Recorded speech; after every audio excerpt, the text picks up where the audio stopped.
So students, in the previous video we were discussing about the graphical method of solution of a pair of linear equations. Exercise 3.1 में हम लोग इसमें discussion कर चुके हैं कि कैसे pair of equation linear equation को हम लोग ग्राफिकली सॉल्व करते हैं. So there are three cases. Number one, the lines में intersect in a single point in this way. जैसे ये दो लाइन है, एक ही पॉइंट पे काट रहे हैं, यहाँ पे intersect in a single point. In this case the pair of equations has a unique solution. एक ही पॉइंट पे काटेगी तो यहाँ पे यूनिक सोल्यूशन मिलेगा, सिंगल सोल्यूशन. यूनिक मतलब only one solution. So only one common point, so there is only one solution.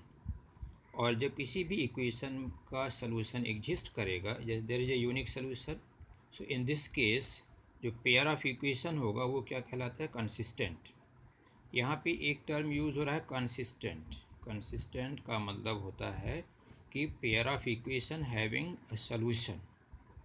या तो एक सॉल्यूशन हो या बहुत सारे हों, दोनों ही केस में कंसिस्टेंट कहलाता है. ओके.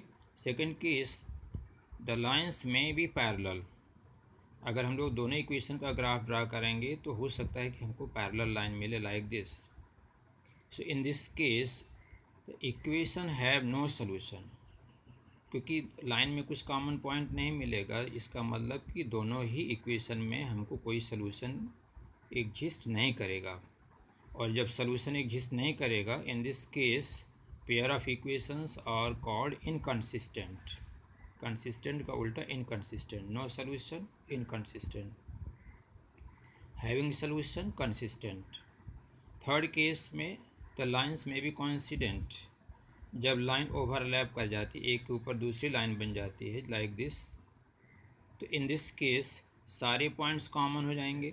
जैसे यहाँ ओनली वन पॉइंट कॉमन था, इसमें इनफाइनाइट पॉइंट्स कॉमन हो जाएंगे.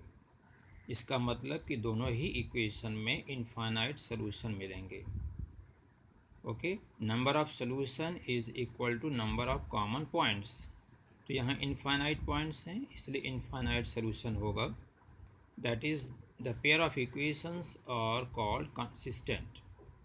तो कंसिस्टेंट कब कब मिला है? या तो यूनिक सोल्यूशन में या इनफाइनाइट सोल्यूशन. और नो सोल्यूशन में इनकंसिस्टेंट. और इसी में अलजेब्राइक कंडीशन जो हम लोग यूज़ करेंगे नेक्स्ट एक्सरसाइज में. So let the two equations be in the general form. So intersecting, two lines are intersecting if a1 by a2 is not equal to b1 by b2. अगर ये condition होगी तो दोनों equation में क्या होगा? Unique solution. Okay. First two ratios are not equal. Second case coincident that is the infinite solution. Coincident में सारे पॉइंट्स कॉमन होते हैं, that is the infinite solution. तो इनफाइनाइट सोल्यूशन की algebraic condition a1 by a2 all the three ratios are equal. इसमें तीनों ratio equal होगा, तो ये कंडीशन होगी इनफाइनाइटली मैनी सोल्यूशंस की. और थर्ड केस में पैरेलल. अगर पैरेलल लाइन हमको मिलेगी, that is no solution. Here parallel line that is no solution. तो नो सोल्यूशन की कंडीशन क्या है? a1 by a2 equal to b1 by b2 is not equal to c1 by c2.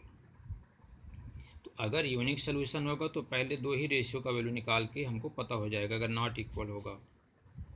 अगर equal होगा तो हमको थर्ड रेशियो भी find करना पड़ेगा. फिर इसमें चेक करना पड़ेगा कि कौन सी कंडीशन यहाँ पे लग रही है. So now with the help of these two conditions let us solve exercise 3.2. Here one, this is the table 3.4. This is the complete table. You can see here all the conditions are given here. Now exercise 3.2, question number 1, form a pair of linear equations in the following problems and find their solution graphically. solution find करना है. first question में 10 students of class 10 took part in a mathematics quiz. Total number of students 10. The number of girls is 4 more than the number of boys. Girls का number ज़्यादा है, 4 बच्चों से 4 ज़्यादा है. Find the number of boys and girls who took part in the quiz. यहाँ पे दो quantity boys and girls, they are numbers. So let the number of boys be x and number of girls be y. So according to first condition, x plus y equal to 10. Total number of students 10. Total students का मतलब हुआ number of boys plus number of girls equal to 10. Second condition, वो number of y क्या है, number of girls, तो y minus x, girls का number ज़्यादा है, कितना ज़्यादा है 4, मीन्स दोनों का डिफरेंस 4 हो गया. अब ये तो इक्वेशन फॉर्म हो गया, पहला क्वेश्चन नहीं बोला था फॉर्म द पेयर, तो पेयर फॉर्म हो गया. Now to find the solution graphically, तो हम लोग पहले भी देख चुके हैं कि पहले इक्वेशन को एक्सप्रेस कर देते हैं हम लोग, जैसे y equal to 10 minus x first equation, from first equation y equal to 10 minus x. अब यहाँ पे x का वैल्यू चूज़ कर लेना है अपने से, जैसे एक बार 5 ले लिए तो y आ गया 10 minus 5 that is 5. x equal to 6, y equal to 10 minus 6, यहाँ पे x की जगह 6 रख देंगे 4. तो दो पेयर मिल गया. Table for the first equation 5 5 and 6 4, 5 5 6 4 second pair. Now come to the equation number 2. From equation number 2 y equal to 4 plus x, minus x को इधर ले जाएंगे तो plus 4 plus, here taking x equal to 1 5, y equal to 5, for x equal to 2 y equal to 6. So thus we have the table for equation number 2, 1 5 and 2 6. So now plot these points. यहाँ first table से हमको 2 point मिल गया and the second table 2 points, इनको क्या करना है, plot कर देना है. Plot the points on a graph paper.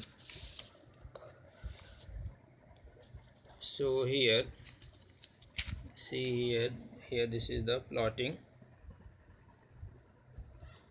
X-axis, y-axis, AB. First 2 points for the table number 1, CD. This is the for table number 2. इनको प्लॉट कर दिए तो यहाँ पे इस पॉइंट पे दोनों लाइन इंटरसेक्ट कर रही है. तो इंटरसेक्ट कर रही है मतलब यूनिक सोल्यूशन, जिस पॉइंट पे काटेंगे वही सोल्यूशन होगा. और किस पॉइंट पे काट रही, 3 7. हियर x इक्वल टू 3 और यहाँ पे y इक्वल टू 7. इस पॉइंट का कोऑर्डिनेट हो गया 3 7. इसका मतलब कि x equal to 3 and y equal to 7 is the solution.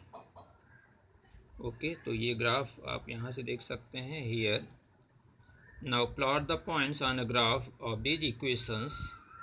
Here this is the plotting. So we find that the lines intersect at point 3 7 पे काट रही point.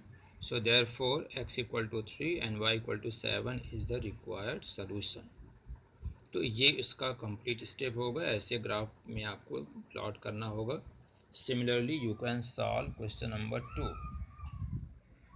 Second part of this question you can solve graphically. First of all पहले equation form कर देंगे और फिर उसको graphically show करना है. So you can try for this.